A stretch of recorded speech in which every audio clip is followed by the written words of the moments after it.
What's up YouTube, and welcome to episode 105 of the Chaos Daily. So, printer was going all day yesterday and I was not up for camera, so no video yesterday. Oh well, you got some sweet CAD beauty shots and stuff. But the printer is finished and we have this to show off. Check that out.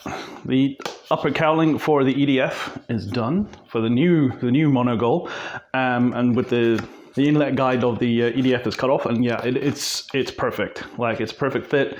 I can run my finger along on this inside surface here on the seam where they meet, and it's flush. It is flush. Same on the back, nice and flush. Yeah, I'm super happy with this. I think I'm going to paint this one when it's done after the maiden. No point painting it and then we have the same problem again. But yeah, so that's super cool. I was super happy with the way this turned out. It looks super nice with that inlet guide there.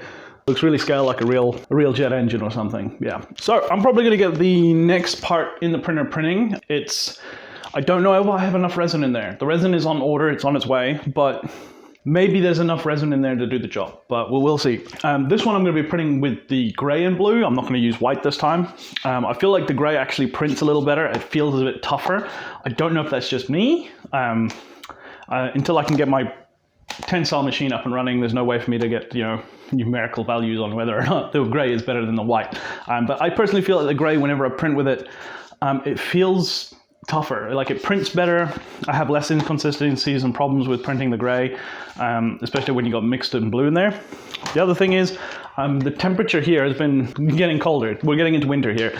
So I've been using the heating system in the printer much more now, and that seems to help a lot as well, keeping consistent temperatures. So yeah, keep an eye out for tomorrow's episode. I'm gonna see if I can do some CFD results for you guys and show you what the CFD results for this Monogul are. They're actually really good. I was playing around with them the other day, looking at them, and yeah, much better than what we had with the Albatross.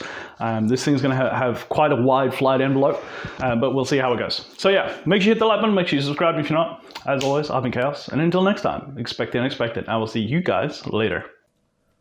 And a special thank you to all my patrons that help support the channel. If you would also like to support the channel, there's a link in the description.